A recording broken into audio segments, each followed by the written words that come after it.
Baik, selamat bertemu, salam sehat, salam sukses buat semua. Pada kesempatan kali ini kita akan belajar bersama bagaimana mengenal teknik dasar listrik atau pengantar teknik dasar listrik. Kita lihat atau kita tahu bersama bahwa tegangan listrik atau arus listrik itu terdiri dari dua jenis. Yang pertama arus DC atau arus searah, dan yang kedua adalah arus AC atau arus bolak-balik. DC singkatan dari direct current, kemudian AC alternating current. Nah, perbedaan antara kedua jenis arus ini, kita lihat bahwa arus atau tegangan DC dia merupakan sebuah garis lurus pada grafik waktu, ya, pada grafik waktu dengan berisi dari 0 atau dengan amplitudo dari 0 sampai dengan plus, biasanya tergantung sumbernya. Jadi kalau sumbernya misalkan dari baterai, biasanya 1,5 volt atau 9 volt. Kemudian dari aki misalnya, itu setiap selnya 2 volt. Jadi tergantung jumlah selnya. Jadi kalau selnya ada 6, berarti 2 kali 6 berarti 12 volt. Kemudian kalau sumbernya dari generator atau generator DC, itu juga tergantung berapa volt yang digunakan. Nah, setiap mobil atau motor menggunakan jenis listrik DC ini. Demikian juga di kapal terbang atau di pesawat juga menggunakan arus listrik DC. Kemudian untuk yang kedua, AC, ya, perbedaannya dengan DC kita lihat dari grafiknya, yaitu kalau AC itu memiliki frekuensi, ya, kalau DC tidak memiliki frekuensi. Inilah yang menyebabkan kadang-kadang kita terasa seperti strom kalau kita pegang AC, atau memang ya kena strom karena ada frekuensinya. Nah, AC yang kita gunakan biasanya dari PLN bersumber dari generator AC atau dari genset dan sebagainya, dengan frekuensi biasanya 50 Hz, ya, 50 Hz frekuensinya. Itu mengandung arti bahwa dalam 1 detik terdapat 50 siklus. 1 siklus adalah 1 positif dan 1 negatif. Itu 1 siklus. Ya. Jadi frekuensinya di dalam 1 detik terdiri dari 50 siklus. Oleh karena itu disebut dengan 50 Hz. Itu untuk arus atau jenis arus AC. Nah, untuk kita pelajari arus AC ini, jumlah amplitudonya bervariasi, ya. Kalau kita ukur menggunakan voltmeter, ya, untuk PLN biasanya 220 volt. Itu kita ukur pakai voltmeter. Kalau kita ukur pakai osiloskop, ya, itu kita melihat bentuk gelombang seperti ini. Seperti ini, ya. Jadi bergelombang kalau kita ukur pakai osiloskop, itu dapat kita lihat amplitudonya atau voltasenya berapa dan frekuensinya dapat kita hitung. Nah, di dalam teori kelistrikan, bentuk gelombang AC itu adalah sinus seperti ini, bentuk sinus seperti ini. Ya. Jadi mulai dari 0, ya, dari 0 ke plus dulu, kembali ke 0, kemudian ke minus, dan seterusnya seperti itu. Nah, satu siklus terdiri dari satu tegangan puncak atau VP positif dan satu tegangan puncak negatif, ya. Nah, ini waktunya disebut dengan T atau waktu untuk satu siklus. Berarti siklus ini kalau di dalam frekuensinya 50, maka siklusnya adalah 50 kali dalam 1 detik. Jadi 50 T-nya dalam 1 detik. Ya. Kemudian ukuran tegangannya kalau dari 0 ke positif itu namanya tegangan peak atau tegangan puncak atau tegangan maksimum. Ya, ini VP ini sama dengan VM. Kemudian ke bawahnya juga VP negatif. Dari VP positif ke PV negatif ke VPP negatif, ya, saya ulangi, dari VP positif ke VP negatif itu disebut dengan volt peak to peak atau tegangan peak to peak dari puncak positif ke puncak negatif. Itu namanya volt PP. VPP ini adalah 2 kali VP atau 2 kali VM. Nah, ketika kita mengukur tegangan AC menggunakan multimeter atau voltmeter AC, yang terukur adalah volt efektifnya. Ya, volt efektif atau biasa disebut dengan volt atau VRMS. Ya, VRMS. Kemudian VRMS ini adalah 0,707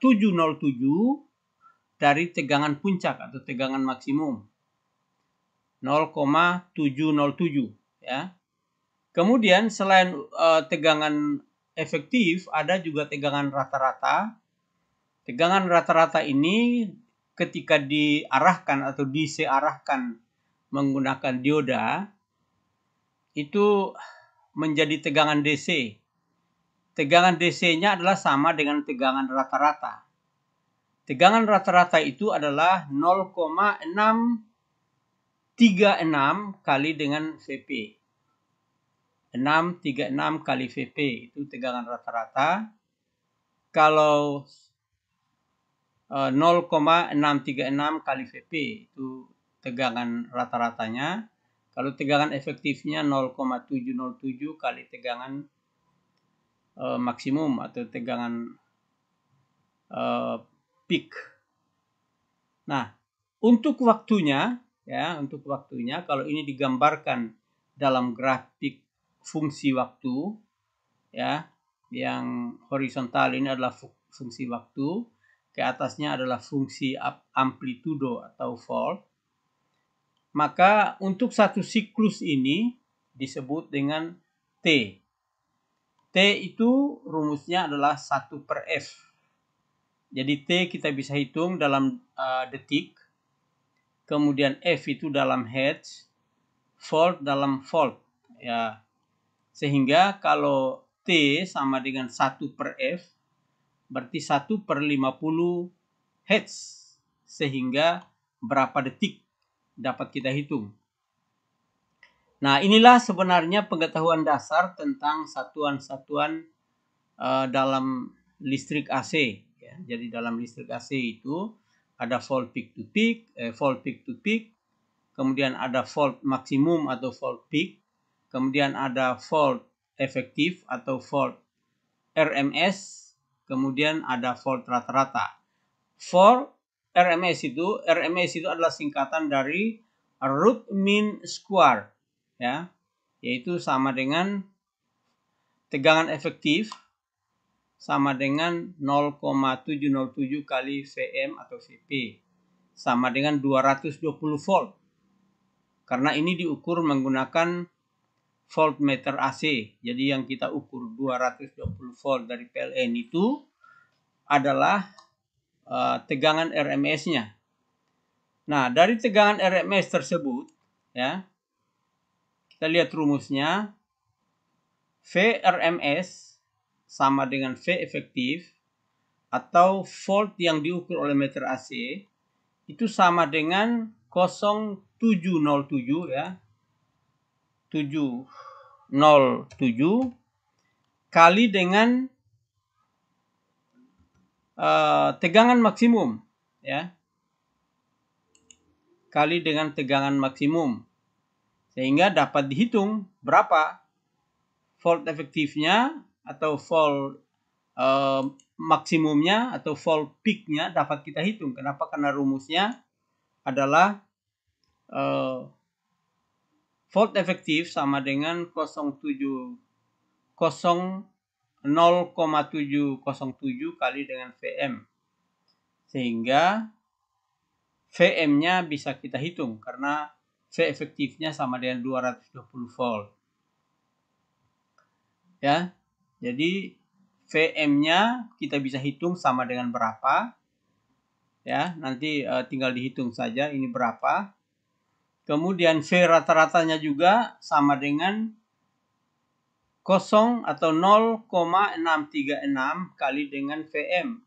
Itu berapa V rata-ratanya? Inilah yang akan menjadi tegangan DC ketika kita arahkan tegangan AC tersebut menjadi tegangan DC. Kemudian untuk volt peak to peak, ya, yang tadi dari puncak positif ke puncak negatif itu VPP atau peak to peak, itu juga dapat kita hitung karena besarnya adalah 2 kali Vm. Ya, 2 kali Vm. Kemudian T-nya juga dapat kita hitung. T-nya dapat kita hitung yaitu C per F sama dengan 1/50 sekon, ya. 1/50 sekon karena satuannya untuk T itu sekon atau detik. Kemudian untuk F adalah hertz. Nah, dari perhitungan-perhitungan seperti ini kita dapat menentukan berapa nilainya, ya. Berapa nilai dari masing-masing. Ya. Jadi nilai dari masing-masing itu dapat kita hitung seperti ini. Jadi VP-nya dari tegangan efektif 220 volt yang dari PLN kita terima, maka volt peak-nya atau volt maksimumnya, tegangan maksimumnya sama dengan 311,17 volt. Kemudian V rata-ratanya atau yang akan menjadi tegangan DC ketika kita arahkan adalah 0,636 kali dengan Vm. Ya, Vm-nya ini berarti tinggal diganti saja lalu hasilnya sama dengan 197,9 volt. Itulah tegangan rata-ratanya. Kemudian volt peak to peak-nya adalah 2 kali Vm. Maka 2 kali 311 maka diperoleh 622 volt, 3 volt. Kemudian T-nya, T ini adalah waktu untuk satu siklus. Ya, T-nya sama dengan 1 per F, yaitu 1/50 sekon, maka besarnya adalah 0,2 atau 0,2 sekon atau sama dengan 20 mili sekon atau mili detik. Ya. Inilah besaran-besaran yang perlu kita ketahui dari tegangan arus bolak-balik atau arus AC yang kita gunakan setiap hari. Nah, ketika sumber tegangan itu, ya, sumber tegangan yang kita pelajari tadi, baik AC maupun DC tidak boleh dihubungkan secara langsung dari positif ke negatif. Entah itu DC atau AC, tidak boleh. Tapi harus melalui beban. Ya. Melalui sebuah beban atau yang biasa dipakai R atau resistor atau tahanan. Karena tidak boleh dihubungkan secara langsung, akan terjadi korsleting atau akan terjadi kebakaran kalau dihubungkan antara misalkan kalau listrik PLN-nya dihubungkan fase dengan nolnya secara langsung, itu tidak boleh, tidak dikehendaki karena itu akan terjadi kebakaran. Sehingga dalam rangkaian biasanya tegangan harus dihubungkan dengan beban melalui switch atau saklar. Jadi misalkan satu lampu kita hubungkan dengan sumber tegangan, lampu ujung yang satunya masuk ke saklar, ujung yang satunya masuk ke positif, lalu dari saklar masuk ke negatif atau ke fase kalau arus AC.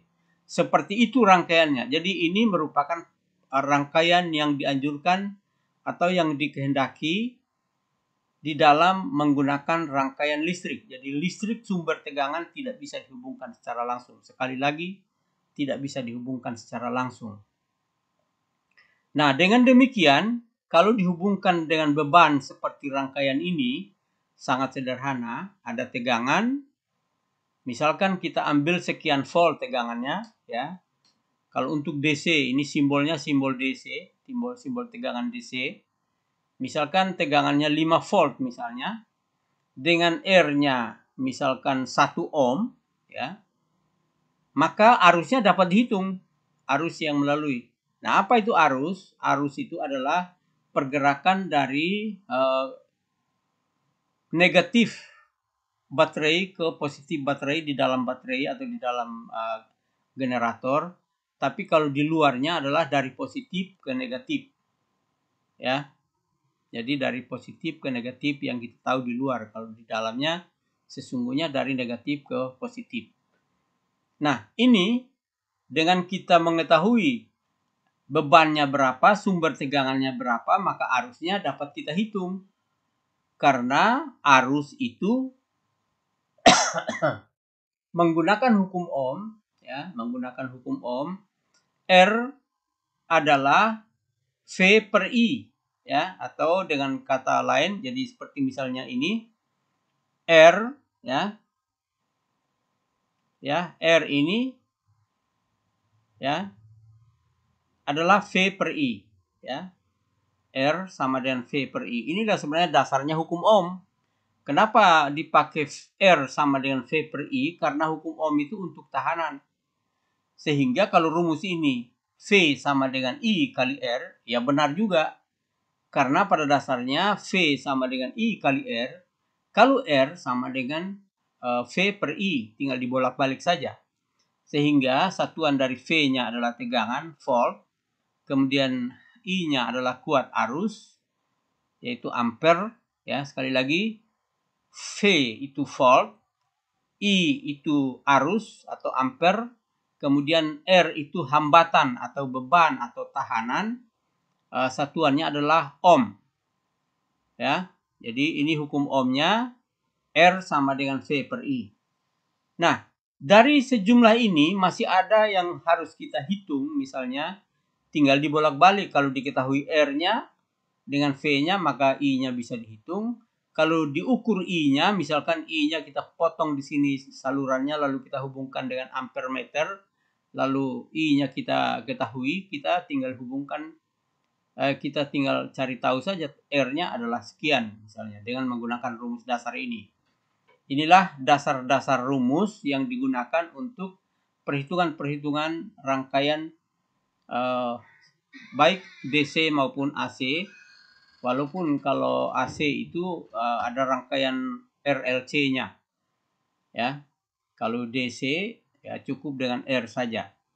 Nah,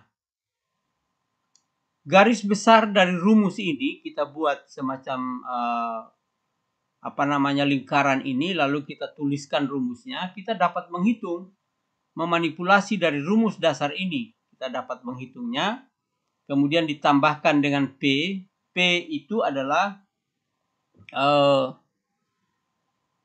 V kali I, ya. P itu daya atau power, ya. Dari rumus dasar ini kita tahu bahwa power atau daya yang diserap oleh tahanan ini adalah tegangannya dikali dengan arus yang ada.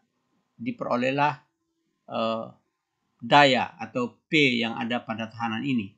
Jadi rumus P-nya bisa menggunakan V kali I, bisa menggunakan V kuadrat per R, atau bisa menggunakan I kuadrat kali dengan R. Jadi rumus untuk P ini kita bisa mengingatnya 3 buah rumus ini untuk memperoleh daya yang diserap oleh sebuah beban. Kemudian untuk arus atau current, ya kita juga memiliki 3 rumus. Rumus dasarnya untuk arus ini adalah V per R, ya V per R dapat I, V per R. Kemudian yang kedua dari rumus ini adalah P per V dapat I juga. Kemudian bisa juga menggunakan rumus P per R atau akar dari P per R. Jadi 3 rumus ini dapat kita menghitung I, atau tinggal kita balik untuk menghitung yang mana yang tidak diketahui atau yang menjadi anonim atau tidak dikenal misalnya. Kemudian untuk R ini adalah rumus utamanya adalah yang V dibagi dengan I. Dari V sama dengan I kali R. Maka R-nya adalah V bagi I. Rumus utamanya ini. Ya.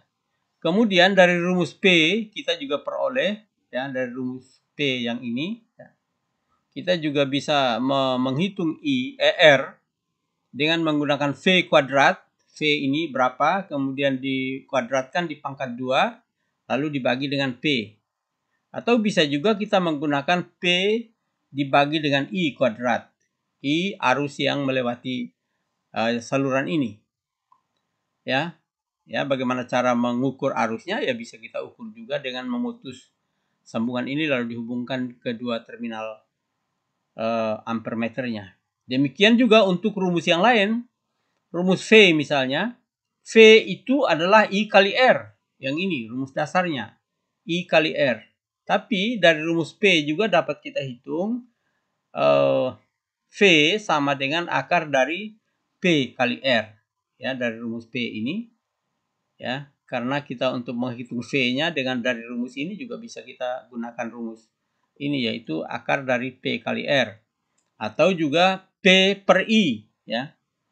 P per I juga kita peroleh memperhitungkan atau mencari V-nya dengan jalan dayanya dibagi dengan arus yang mengalir.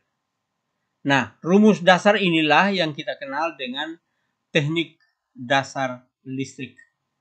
Jadi, bagi kita yang ingin memperdalam tentang kelistrikan, kita tidak boleh melupakan rumus dasar ini dengan rangkaian dasarnya seperti ini. Karena rangkaian dasar ini harus diingat, karena tidak boleh menghubungkan langsung dari positif dan negatif dari sumber tegangan yang ada.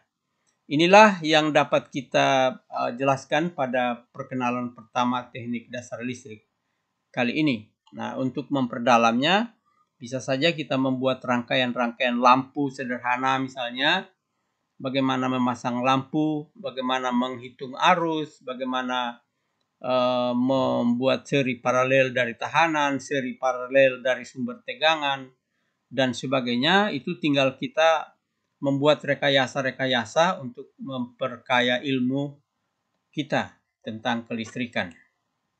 Nah, inilah yang sedikit saya bisa berikan pada kesempatan ini untuk kita belajar bersama. Selain P, ada lagi usaha, ya. Ada lagi usaha. Jadi usaha dari sebuah beban misalnya juga bisa kita hitung dengan P dikali dengan T dan sebagainya dan sebagainya. Jadi ini merupakan dasar saja. Saya kira seperti itu.